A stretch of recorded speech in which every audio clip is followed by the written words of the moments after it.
Hello tout le monde, bienvenue dans cette nouvelle vidéo. Alors cette vidéo, ça fait 3 ans que je vous la promets. Je vais vous expliquer comment réaliser correctement un squat et je vais vraiment tout vous dire. J'ai beaucoup à dire dans cette vidéo, mais vous saurez concrètement comment réaliser un squat correctement. Alors le tout premier conseil que je peux vous donner, c'est avant de commencer les squats barres, les back squats, c'est de commencer tout d'abord au poids du corps et ensuite de progresser.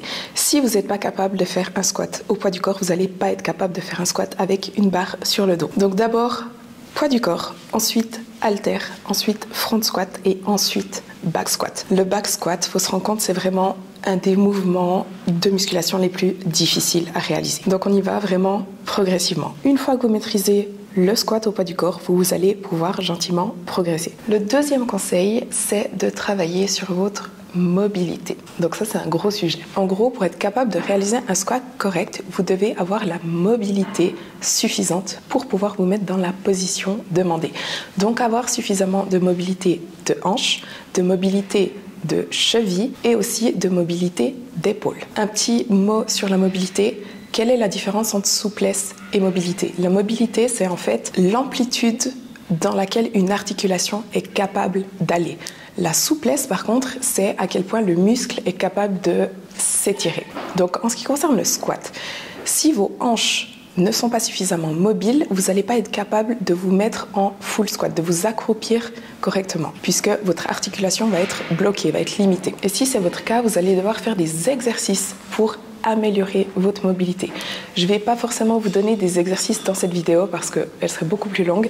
Je vous recommande par contre d'aller voir le compte Instagram de Squat University qui donne énormément d'exercices de mobilité et qui explique vraiment concrètement si tu as ce problème, fais ça, etc. Donc première chose, essayez de trouver où vous manquez de mobilité et ensuite travaillez dessus. Et travaillez dessus régulièrement. C'est pas 1 ou 2 fois par semaine pendant 3 minutes juste avant vos squats que vous allez vraiment réussir à améliorer votre mobilité. Faites vraiment des séances de mobilité, pour ainsi dire, où vous travaillez vraiment dessus. En revanche, un conseil que je peux vous donner par rapport à ça. De nos jours, on n'est plus capable de s'accroupir parce qu'on ne le fait jamais. Quand on s'assoit, on a toujours les fesses qui sont à la même hauteur que les genoux. Donc on s'assoit à la parallèle et jamais plus bas. On ne se met plus en position de squat. Donc si vous voulez être capable de vous mettre en position de squat sous une barre avec une charge, etc., vous devez passer du temps dans cette position. Donc une des choses qui va le plus, j'ai envie de dire, améliorer votre mobilité pour le squat, c'est de passer du temps accroupi. Donc quand vous regardez la télé par exemple, mettez-vous accroupi plutôt que rester assis sur votre canapé. Lorsque vous travaillez le haut du corps, passez vos temps de repos en position squat. Restez là, restez dans cette position pendant plusieurs minutes. Et ce, plusieurs fois par semaine. Puisque si le seul moment de votre semaine où vous êtes en position squat, c'est lorsque vous êtes sous la barre, donc 2 fois par semaine, vos 3 séries de 10 ou peu importe, vous n'allez jamais développer cette mobilité-là puisque vous n'êtes jamais dans cette position, tout simplement. Ok, maintenant je vais vous parler de l'échauffement. Je sais, l'échauffement, c'est barbant. Personne n'a envie de le faire, on a tous envie d'arriver à la salle, de faire nos exercices, de partir le plus vite possible. Mais l'échauffement est absolument crucial. Si vous voulez être capable de faire des squats correctement et d'avoir de bonnes performances, vous devez préparer votre corps pour qu'il soit capable de squatter. Donc la plupart des gens, pour s'échauffer, ils font 10 minutes de jogging. C'est pas mauvais, mais ça ne suffit pas. Donc si vous aimez faire un petit peu de cardio à vos montres d'entraînement, allez-y, c'est très bien. 5-10 minutes de marche rapide, de vélo, peu importe. Surtout en hiver, puisque ça va réchauffer votre corps et surtout ça va améliorer la circulation sanguine. Donc vous allez amener le sang un petit peu partout dans le corps. Donc c'est très bien. Mais ensuite, vous allez aussi devoir préparer vos articulations et vos muscles pour l'exercice que vous allez faire. Personnellement, ce que j'aime bien faire, c'est un petit peu de foam rolling. Donc c'est ce rouleau-là. C'est assez controversé, j'ai envie de dire. On ne sait pas vraiment si c'est si utile que ça ou non, mais personnellement, par expérience, ça m'aide vraiment. Maintenant, je ne suis pas en train de dire qu'il faut passer 5-10 minutes à se rouler absolument tout le corps et à passer 1 million de fois dessus, pas du tout. Mais personnellement, je passe toujours 2-3 fois sur l'entier de mon dos pour un petit peu améliorer ma mobilité thoracique et je passe aussi un petit peu sur mes fesses, mes jambes, notamment si j'ai des tensions dans les muscles. Donc ce rouleau, ça va permettre de venir casser les points triggers et de détendre les tensions qu'on peut avoir. Donc ça prend 1 minute maximum, mais personnellement, moi j'adore. C'est optionnel, mais voilà. En revanche, ce qui n'est pas optionnel, c'est de préparer, comme j'allais vous dire, vos muscles et vos articulations. Donc faire quelques mouvements de mobilité pour ouvrir vos hanches, pour préparer vos épaules, pour préparer vos chevilles, améliorer votre amplitude de mouvement et que vos articulations soient capables, soient prêtes en fait à se mettre dans une position de squat. Donc pour la mobilité de hanche, vous pouvez vous mettre simplement en position squat, faire un petit peu des mouvements pour ouvrir davantage vos hanches, faire des rotations. Pour la mobilité thoracique aussi, vous allez pouvoir venir travailler sur votre mobilité de cheville, soit au sol, soit sur un banc, etc. Pour la mobilité d'épaule, vous allez aussi pouvoir faire des overhead squats. Vous pouvez aussi utiliser des élastiques, etc. Vous pouvez faire aussi un petit peu de stretching dynamique, mais en revanche, on ne fait pas de stretching statique avant un entraînement. Donc prendre des pauses où vous allez étirer le muscle et garder la position pendant 30 secondes, 1 minute, etc. Ne faites absolument pas ça avant ou après vos entraînements. Avant parce que ça va diminuer vos performances, ça va diminuer votre force, et après l'entraînement parce que vous avez le risque de blesser le muscle en étirant les micro-lésions que vous avez créées durant l'entraînement. Une fois que vos articulations sont prêtes, on va encore préparer un petit peu les muscles. On ne va pas directement se mettre sous la barre et demander aux muscles de soulever 60-100 kg. Donc moi personnellement, ce que j'aime beaucoup faire, c'est des fentes marchées, des abductions de hanches pour échauffer les abducteurs, des adductions de hanches pour échauffer les adducteurs puisqu'ils vont aussi travailler pendant les squats, et puis du gainage pour engager mes abdos. On va en parler un petit peu plus tard de la sangle abdominale, mais j'aime bien faire de la planche soit au sol, soit au TRX ou avec une Swiss ball ou encore des relevés de hanches suspendus. Mais ça va permettre d'échauffer le muscle, de préparer les muscles qui vont devoir travailler lors du squat. Et si vous n'avez pas l'habitude de vous échauffer, vous allez voir que faire ça en amont, ça va vraiment améliorer vos squats et vos performances, et vous allez vous sentir beaucoup plus à l'aise sous la barre. Votre échauffement n'a pas besoin de durer une demi-heure, 45 minutes, ça peut être assez vite fait, passer 5 minutes à faire de la mobilité et 5-10 minutes à faire un petit peu des exercices pour échauffer vos muscles, et puis vous êtes prêt à y aller. Avant de passer à la partie pratique, il y a encore 2-3 choses dont je veux parler. La première chose, c'est les chaussures que vous allez porter lors de vos squats. Les chaussures que vous portez ont une immense importance. On ne porte pas des chaussures de ce type-là lorsqu'on fait des squats. Donc toutes les chaussures avec des semelles molles qui sont rembourrées, etc. Donc tout ce qui est Nike, Adidas, etc. Non, c'est hors de question lors d'un squat. Pourquoi? Parce que si vous portez des semelles molles, vous n'allez pas être stable, tout simplement. Vous n'allez pas pouvoir prendre la force du sol et avoir suffisamment de stabilité pour avoir de la force pour vos squats. Donc, qu'est-ce que vous portez à la place? Le mieux, c'est de ne rien porter du tout. C'est de faire vos squats à pieds nus, ou plutôt en chaussettes. Maintenant, je sais que ce n'est pas autorisé dans toutes les salles. Donc si vraiment utilisez des chaussures avec des semelles dures et plates, la meilleure option ce serait ces chaussures, je ne sais plus comment ça s'appelle, mais les chaussures qui font comme si vous étiez pieds nus en fait, ou alors éventuellement des Converse ou des Vans.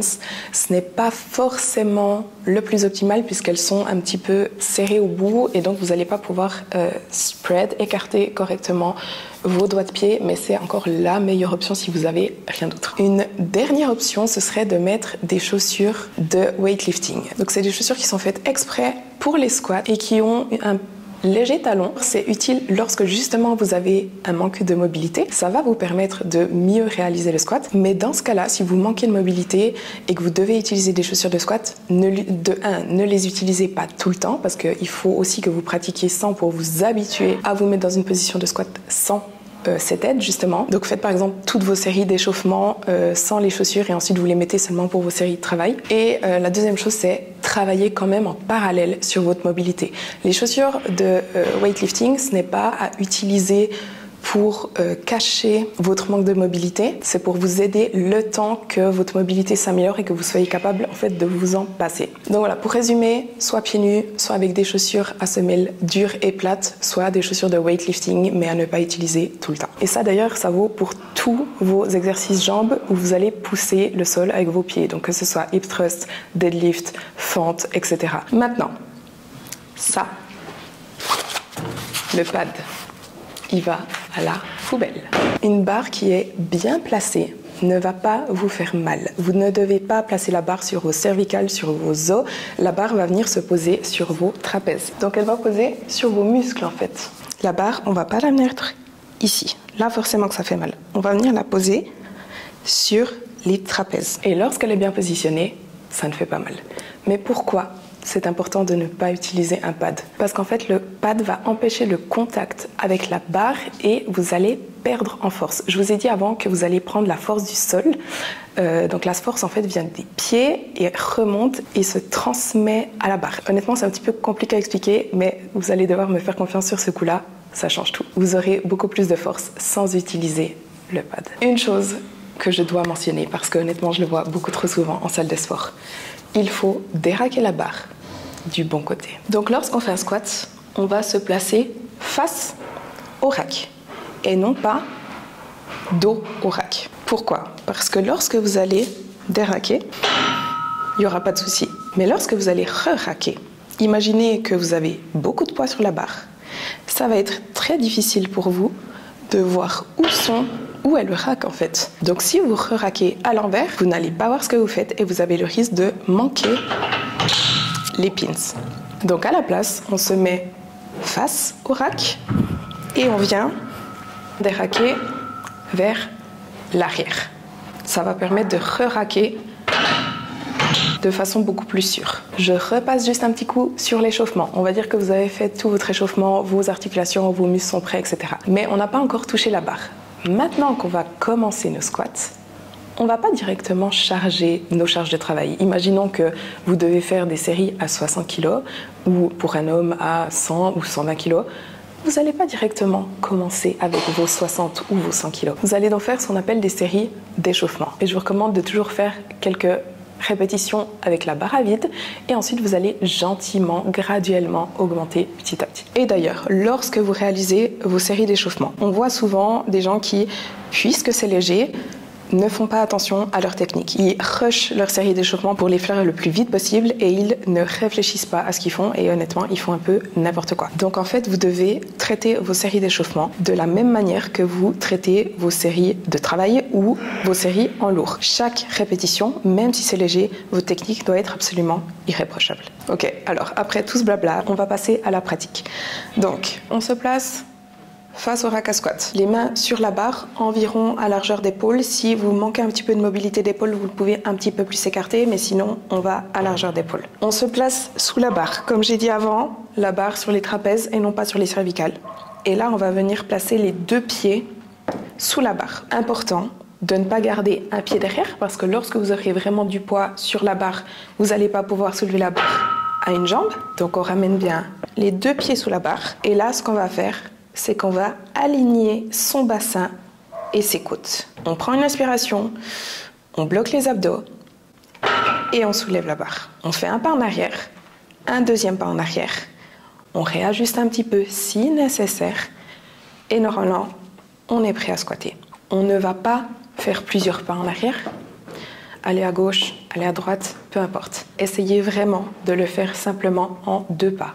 1, 2, on est prêt. Quand je vous ai montré comment déraquer, je vous ai dit on aligne son bassin et ses côtes, on inspire et on bloque pour être solide. Je vais vous expliquer ça plus en détail parce que je pense que ça c'est la partie la plus importante de cette vidéo, mais aussi la plus complexe. Donc le plus gros problème des gens lorsqu'ils réalisent des squats, c'est qu'ils ont ce qu'on appelle un butt wink. C'est-à-dire qu'en bas du squat, leur bassin bascule. Et le problème avec ça, c'est non seulement que c'est dangereux pour le dos, mais ça rend aussi le squat moins efficient. Donc la première étape, avant même de descendre, c'est d'aligner son bassin et ses côtes. Donc ce qu'on voit très souvent sur les squats, c'est que les gens commencent leur squat en ayant déjà ce qu'on appelle un anterior pelvic tilt. Donc c'est le bassin qui est en antéversion. Donc les fesses en fait qui sont ressorties, le bassin qui est basculé vers l'avant. Donc comme ça.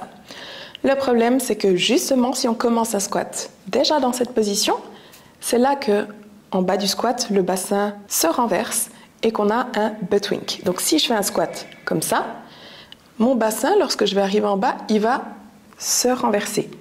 Et c'est ça qu'on ne veut pas. C'est ce mouvement ici qui pose problème.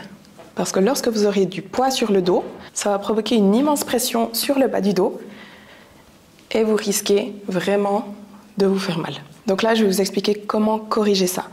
Il y a deux raisons pour lesquelles les gens ont un butt wink. La première, c'est le manque de mobilité. On a déjà couvert le sujet, si vous avez un manque de mobilité, travaillez dessus. La deuxième, c'est ce que je vais vous expliquer maintenant. Donc, avant même de commencer votre squat, vous allez faire une rétroversion du bassin, donc ramener votre bassin vers l'avant, pour qu'il soit en position neutre. Donc on va renverser le bassin pour qu'il soit en position neutre. Et en même temps, on va aussi aligner les côtes. Les côtes ne doivent pas être sorties. On va rentrer les côtes pour que le bassin et les côtes soient alignés. Donc ça, c'est une bonne position pour commencer un squat. Ça non, ça oui. Ramenez le bassin, ramenez les côtes. Là, tout est aligné. Maintenant, la deuxième chose, et c'est ce que je vous ai dit avant, inspirez, bloquez pour être solide. C'est ce qu'on appelle du bracing. En fait, on va respirer d'une manière spécifique et en même temps engager nos sangles abdominales pour augmenter la pression abdominale et être ainsi plus solide et du coup protéger notre colonne vertébrale. En fait, c'est faire en sorte que notre colonne vertébrale soit suffisamment forte pour supporter la charge qu'on aura sur le dos. Donc, en gardant la position de départ, on va venir inspirer, prendre de l'air et bloquer cet air à l'intérieur. On inspire, on bloque. Et lors de la descente, on garde la respiration bloquée, on garde les abdos engagés, on garde cette pression. Et lorsqu'on remonte, on va souffler, mais en gardant cette position du bassin et en gardant la sangle abdominale engagée. Donc je sais, c'est un petit peu complexe, ça va demander beaucoup de pratique et surtout, ça va demander de beaucoup réfléchir au début. Au début, lorsqu'on apprend ça, à chaque répétition, il faut vraiment se replacer, réfléchir à tout, mais à force de le faire, ça devient un automatisme. Personnellement, quand je fais mes séries de squats, je ne pense plus du tout à tout ça, je le fais automatiquement. Encore une chose par rapport au bassin. Je sais que c'est pas très joli. Les filles, je sais que ramener le bassin, ça aplatit les fesses, ça fait un petit peu ressortir le ventre, surtout quand on inspire. Mais honnêtement, quand on fait un exercice, on s'en fout que ce soit joli ou pas. L'important, c'est que l'exercice soit efficace, efficient. Si vous voulez des grosses fesses en dehors de la salle, il ne faut pas essayer d'avoir des grosses fesses pendant les squats. Maintenant, outre les abdos, ce qui est aussi important d'engager, c'est les grands dorsaux. Vous allez vous dire quoi? On fait des squats, pourquoi faut engager les dorsaux? Parce que justement, ça va vous permettre d'avoir plus de force, d'être vraiment un bloc. Votre buste entier doit être vraiment solide. Vous allez avoir du poids sur le dos. Il faut que tout soit vraiment contracté, dur. Donc, lorsque vous allez vous préparer pour un squat, vous allez certes aligner votre bassin, engager vos abdos, mais aussi engager vos dorsaux. Et d'ailleurs, vos coudes devraient être à côté de vous et non pas derrière.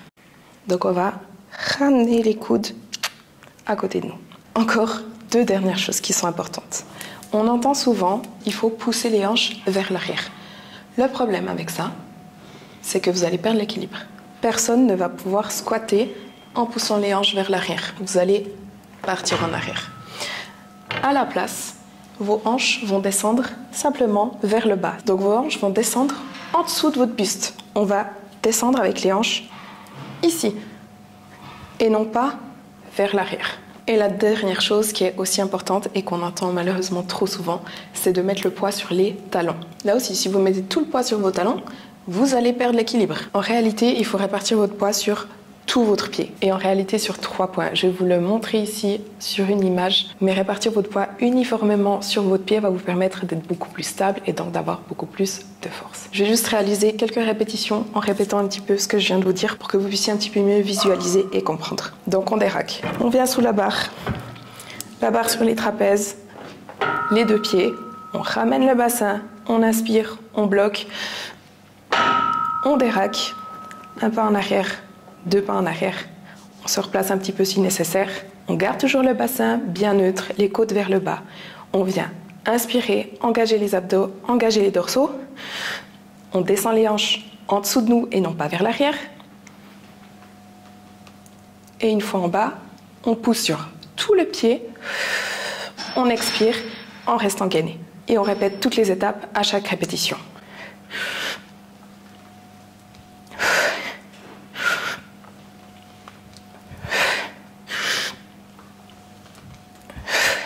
Maintenant, il y a encore une dernière chose dont je vais parler, c'est les accessoires. Et principalement les knee sleeves et les ceintures de force. Alors, une chose très très importante. Ces deux accessoires ne sont pas à utiliser si vous avez des douleurs. Donc si vous avez des douleurs de genoux, des knee sleeves ne servent pas à faire en sorte que vous n'ayez plus mal ou que vous ayez moins mal, etc. Si vous avez des douleurs, il faut trouver pourquoi et il faut travailler dessus pour que vous n'ayez plus ces douleurs. Mais des knee sleeves, en fait, ça permet simplement de garder l'articulation stable. Donc ça augmente en fait votre stabilité, ce qui vous permet d'avoir plus de force. Donc à partir d'une certaine charge, ça peut être bénéfique. Et maintenant, en ce qui concerne les ceintures, la même chose. Une ceinture, ce n'est pas à utiliser si vous avez mal au dos lors des squats. Si vous avez mal au dos lors d'un squat, c'est que vous le faites faux ou c'est qu'il y a un souci quelque part. Généralement, c'est soit un manque de mobilité, soit que vous n'engagez pas correctement la sangle abdominale.